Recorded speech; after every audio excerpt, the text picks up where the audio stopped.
irmãos e irmãs, esse evangelho de hoje nos dá uma oportunidade de fazermos uma reflexão profunda, sincera, verdadeira, que vem de dentro para o evangelho de Jesus. A compreensão dessa palavra e o quanto esta compreensão nos ajuda a lembrarmos e nos motivarmos para o compromisso de sermos seguidores de Jesus. Toda a questão começa com uma pergunta feita. Jesus passando pelos lugares, diz aqui o texto, ensinando e prosseguindo no caminho para Jerusalém. Alguém pergunta: Senhor, é verdade que são poucos os que se salvam? Interessante que Jesus não responde a pergunta de uma forma direta, porque para começo de conversa ela está formulada, né? Ela está colocada de uma forma totalmente equivocada. Jesus nunca teve na preocupação no evangelho, por exemplo, isso é claro, de colocar números. Não, são tantos. Não, essa nunca foi a preocupação do evangelho de Jesus. E nem marcar data, como em outros momentos do evangelho ele fala para nós, não nos cabe saber o dia nem a hora. Mas como Jesus vai responder essa questão? Na sequência, ele responde de uma outra maneira, nos levando a refletir. E ele fala assim, primeiramente, olha: esforçai-vos em passar pela porta estreita. Nós temos que ter sempre uma preocupação com relação ao evangelho de Jesus, de entender o todo da mensagem. Se nós quisermos entender pedaços, versículos, sem ter essa preocupação de entendermos a totalidade da mensagem, nós podemos chegar a conclusões totalmente equivocadas ou totalmente diferentes daquela que Jesus quer dizer para nós. Se a gente fizer uma leitura desatenta, a impressão que vai dar, já que tem que passar, né, para ir para o céu, para se salvar, tem que passar por uma porta estreita. Isso significa que só o fininho vai passar lá. Quem for mais fortinho já não vai. O padre mesmo já teria dificuldade, né? Acho que tem muita gente aqui também que teria dificuldade. Se o tamanho, né? Se a medida para passar para o reino do céu fosse o tamanho. Aí depois diz que a porta vai se fechar e quem entrou, entrou. Ou seja, o retardatário também está perdido. Quem chega atrasado, não consegue cumprir compromisso, dentro desse raciocínio também estaria fora. Mas o que Jesus quer mostrar para nós, meus? Uma mensagem diferente, muito diferente dessa. Ele está falando, na verdade, a grande necessidade de nós nos comprometermos com o seu projeto de amor. Já voltamos a ela. Bom, umas semanas atrás, o Evangelho falava assim, que Jesus havia enviado os seus discípulos 2 a 2, à sua frente, aos lugares que ele próprio deveria ir. Você se lembra desse evangelho? E aí dizia lá na sequência, olha, não precisa levar nada, nem sacola, nem uma segunda túnica, nem um segundo cajado, nem dinheiro, muito pelo contrário. Confia, vai. Aí eu refletia naquela ocasião, que esse envio, na verdade, Jesus faz com cada um de nós e é a nossa vida. É aquilo que nós vivemos na prática, no nosso dia a dia. E naquela ocasião eu fazia até uma reflexão, eu brincava assim, olha, é como se nós estivéssemos levando uma mochila, né, nas costas, e quanto mais peso nós colocarmos na mochila, mais difícil vai ser essa caminhada. Quanto mais leve estiver a nossa mochila, menos dificuldade nós teremos. Aí nós refletimos, olha, um monte de coisa pode estar nas nossas preocupações, o excesso de preocupação. E aí a gente pode colocar a nossa arrogância, o nosso egoísmo, a nossa ganância, a nossa vaidade, tudo isso vai pesar nessa mochila. Quanto mais leve nós tornarmos a mochila, consequentemente, com mais facilidade nós vamos caminhar a nossa vida.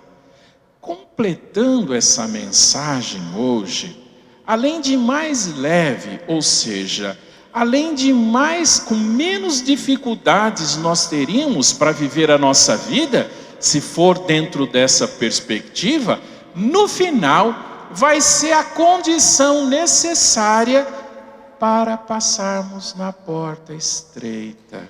Como assim? Na verdade, meus caros irmãos e irmãs, tudo que nós fazemos, de uma certa maneira, procurando valorizar ao máximo nós mesmos, pode ser, na verdade, um risco que corremos e não nos fazemos em condições de sermos pequenos e passar na porta. Primeira leitura, uma mensagem muito interessante. O profeta escreve num contexto muito específico na história de Israel. Bom, para entender a história de Israel, a gente lembra sempre que tem um episódio que é fundamental para a gente entender o Antigo Testamento. Esse episódio foi a derrota que o povo de Israel sofreu dos babilônicos. Eles sofreram uma derrota e foram levados escravos. O texto bíblico no Antigo Testamento é visivelmente o que se entendia antes desse fato e o que passou-se a entender depois desse fato. A leitura aborda o durante. É muito interessante. Bom, antes, o povo de Israel, lá no comecinho da Bíblia, falava que era o povo eleito. Então, eles se colocavam numa postura arrogante, com relação às outras pessoas, os outros povos. E eles falavam com todas as letras que eles eram melhor que todo mundo. Nós somos muito melhor que qualquer outro povo, porque nós somos o povo de Deus, nós somos o povo eleito, nós somos o povo escolhido. E isso, de uma certa maneira, girava em torno até com a postura que eles tinham com relação às outras pessoas. Nós somos os melhores, nós somos os especiais, o reino de Deus nos pertence, somente a nós e mais ninguém. Depois da derrota, em que eles foram levados escravos, os que sobraram, e ficaram lá na Babilônia, eles descobriram um monte de coisas. Primeiro, convivendo com outros povos, também como eles, estrangeiros, também como eles na mesma situação, eles começaram a perceber que lá tinha gente muito boa. É impressionante, né? Antes só eles eram bons e os outros eram ruins. É difícil, até hoje, às vezes, conviver com pessoas diferentes de nós, de outra cultura, de outros costumes. Ainda hoje é difícil, no passado era muito pior. O outro, aquele que age, que pensa, que faz diferente de nós, muitas vezes dificulta a nossa compreensão e, consequentemente, faz surgir um sentimento de rejeição. Israel, convivendo forçadamente nessa situação, como eu disse, eles começaram a perceber que tinha pessoas muito boas. E mais, eles começaram a chegar à conclusão que, além de serem pessoas muito boas, eram muito melhor que eles. Eis a questão. Eram muito melhor que eles. Do ponto de vista, então, do desenvolvimento, digamos, científico, eles descobriram que aqueles povos estrangeiros, aqueles dominadores, eles dominavam técnicas que eles nunca tinham ouvido falar. Tipo assim, técnicas agrícolas, o plantio, de acompanhar esse plantio, conhecimento do ciclo da chuva, do ciclo do vento. Eles nunca tinham ouvido falar. A conclusão é óbvia, eles são muito melhor que nós.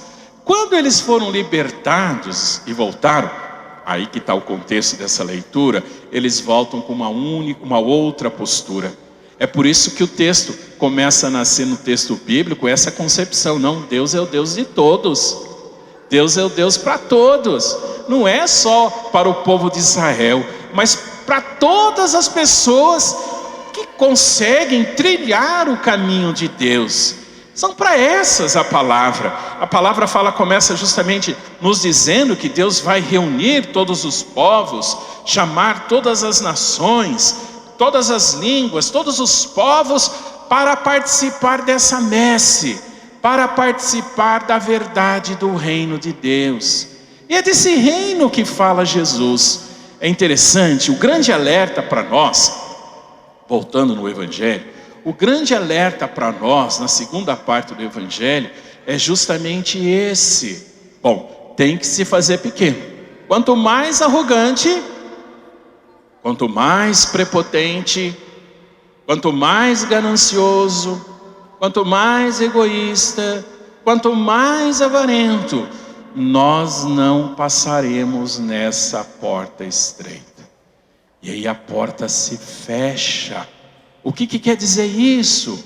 Bom, o que tem lá na porta, lá dentro? Diz que tem um banquete, o banquete do reino. O profeta Isaías, num outro trecho, não de hoje, ele fala justamente desse banquete, o banquete no reino dos céus. E as pessoas que ficaram para o lado de fora, que não conseguiram passar pela porta estreita, ou seja, as pessoas que não conseguiram se fazer pequenas, humildes, não conseguiram abrir mão da prepotência, da arrogância e consequentemente não conseguiram passar, começarão a pedir para entrar. Senhor, Senhor, nós te conhecemos, nós ouvimos você falar nas nossas praças, nós sentamos e fizemos refeição contigo. Do que está falando aqui? Quando que a gente faz refeição? Isso mesmo, na Eucaristia.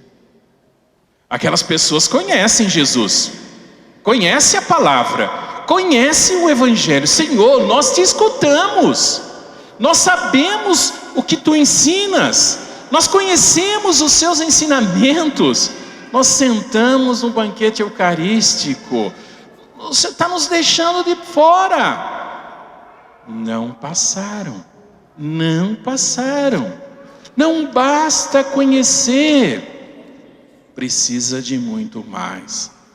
Todas as práticas, meus caros irmãos e irmãs de fé, todas as práticas religiosas que nós conhecemos, toda a nossa piedade, todos os momentos de proximidade com Deus, eles são muito importantes, são fundamentais.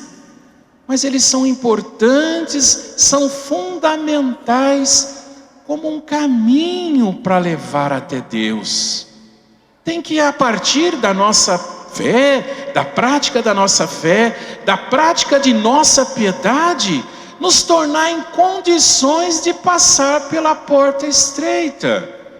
Se a nossa fé, a nossa piedade, a nossa prática, a nossa busca de Deus não nos deixa abrir mão e fazer de nós, abrir mão da nossa arrogância, da nossa prepotência, e fazer de nós pessoas cada vez melhor, o risco que nós corremos, não passar na porta. A segunda leitura de hoje, a carta dos Hebreus, fala justamente isso, o quanto é importante nós nos deixarmos corrigir. A correção dói, diz aqui a leitura. Olha, reconhecer muitas vezes que você está equivocado, reconhecer que a postura que você está adotando não está correta, não é algo gostoso não, aqui mesmo fala, é difícil, é duro, porém necessário, fundamental na nossa vida, para que nós, conhecendo a palavra, como nós conhecemos, conhecendo a Jesus, como nós conhecemos, conhecendo os seus ensinamentos, como nós conhecemos, comungando Jesus na Eucaristia, sentando com Ele no banquete, nos alimentando de Jesus, possamos nos tornar capazes de passar pela porta estreita, possamos nos tornar capazes de caber nessa porta, e sentarmos junto com Ele no banquete definitivo do reino. Possamos estar, meus caros irmãos e irmãs, no nosso coração, com a convicção, pessoal, tudo aquilo que é necessário para que cada vez mais possamos nos tornar pessoas melhores, para de fato alcançarmos o reino definitivo, o banquete definitivo na presença do próprio Deus.